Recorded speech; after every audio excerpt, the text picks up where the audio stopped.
আদালতের নির্দেশ উপেক্ষা করে সাবেক প্রধানমন্ত্রী শেখ হাসিনার বক্তব্য প্রচার করা হলে সংশ্লিষ্টদের বিরুদ্ধে আইনানুগ ব্যবস্থা নেওয়া হবে বলে জানিয়েছেন প্রধানমন্ত্রীর তথ্য উপদেষ্টা ডাক্তার জাহিদুর রহমান।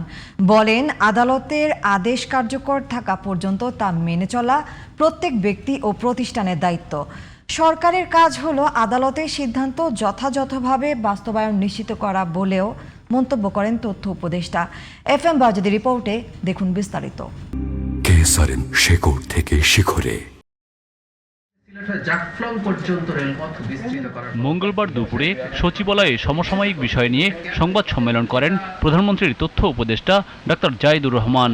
তিনি বলেন, বিদেশে অবস্থানরত শেখ হাসিনা 5 আগস্ট কোনো বক্তব্য দিলে সেটি গণমাধ্যম বা অন্য কোনো মাধ্যমে প্রচার করা হলে তা আদালতের নির্দেশ লঙ্ঘন বলে শামিল হবে।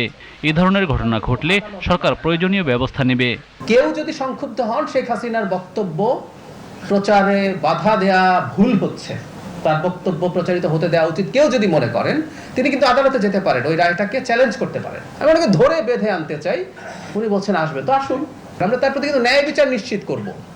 দ্যাট মিনস আইনগত যা উনি তো অবশ্যই গ্রেফতার হবেন, উনি মৃত্যুদণ্ডপ্রাপ্ত আসামি। উনি গ্রেফতার হওয়ার পরে ওনার যা আইনগত অধিকার উনি সেটা এক্সারসাইজ করুন, লয়ার আনুন, ফাইট করুন, ডিফেন্ড করুন।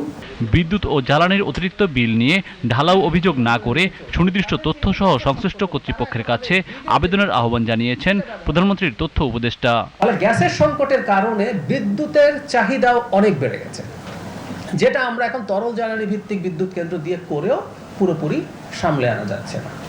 তার মানে এটা দাঁড়ালো আর কয়েকদিনই লাগবে, খুব বেশি সময় আর লাগবে না আমরা আশা করি। আমি খোঁজ খবর নিয়ে এসেছি, আমি জানিয়েছি আপনাদেরকে। আমি মাননীয় বিদ্যুৎ মন্ত্রী এবং প্রতিমন্ত্রীর সাথে এই ব্যাপারে কিছুক্ষণ আগেই কথা বলে এসেছি। সম্প্রতি মার্কিন যুক্তরাষ্ট্রের দক্ষিণ ও মধ্য এশিয়া বিষয়ক বিশেষ দূতের বাংলাদেশ সফরের সময় ভারতীয় হাইকমিশনারের সাথে সাক্ষাৎ বিষয়ে এক প্রশ্নের জবাবে উপদেষ্টা বলেন, সরকার জিওপলিটিক্যাল কোনো চাপে নেই। মার্কিন দূত যিনি এসেছেন তিনি ভারতীয় হাইকমিশনারের সাথে দেখা করেছেন। কার সাথে পার্সোনালি দেখা করেছেন আমরা সরকারিভাবে যেহেতু ইনফর্ম নই, সেই ব্যাপারে আমি মন্তব্য করছি না। সরকার জিওপলিটিক্যাল কোনো টেনশন বা চাপে নেই। FM Baizid, GTV news, Dhaka.